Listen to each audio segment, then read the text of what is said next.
but I was right on Dog Beach. It's Oceanside, I think, in that area. But I could walk from my condo to the beach.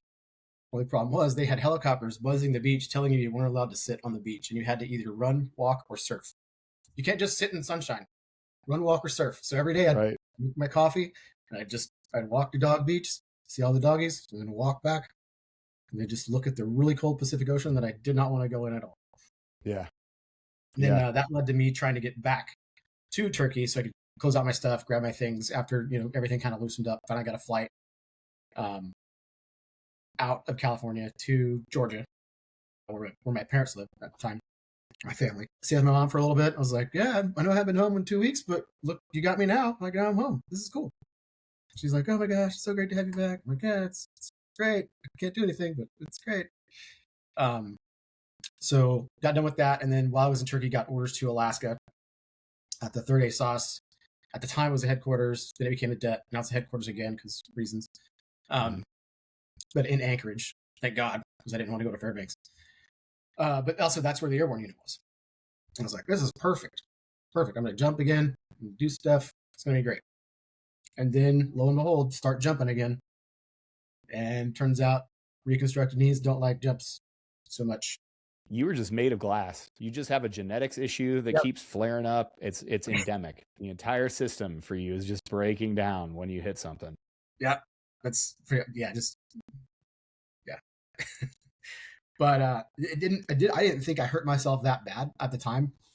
But we had another guy, same jump, break his back. Another guy, three of us scratched on the jump. But what happened was it had snowed like 3 feet. And we were like, this is going to be best PLF ever. This is going to be so good.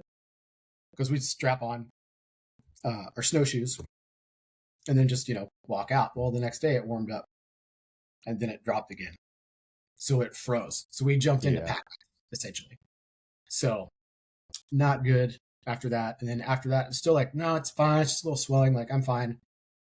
Was taking the OFT, doing the 300 meter little shuttle sprints. And the second one felt a pop. And I was like, okay, we're done. And then the next day or next week, I was supposed to go to Michigan for cast training to get green again on my cast logs and green up.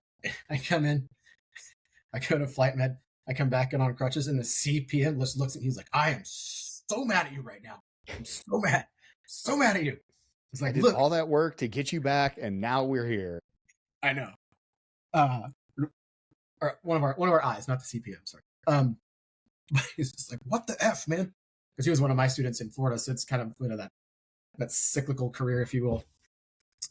So I went to Michigan, like, still controlled, and then came back, and they were like, hey, by the way, while you're gone, your MRI came back and your MCL is like toast. Not only that, you lost all your cartilage, so your knee sits like this. Mine does one of these. And they're like, we need a surgery to fix that. It's like another one, like, I don't really want to do that. They're like, okay, well, you're off your feet for like 9 months. So as I was working through all this and on a profile for a while because of my knee, it needs the Air Force, right? If you can't do the job, maybe you don't have business doing the job. And it's not the Air Force's fault. It's not anybody's fault. That's just the way it is, and them's the rules, right?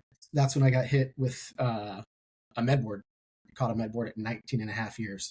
They were like, hey, we're going to kick you out. And I was like, at 19 and a half? They're like, yeah. Can you wait 6 months maybe to start this process? No. I was like, I'll go hit the button and retire right now. Like, you can't. Like, this is insane. Mm-hmm.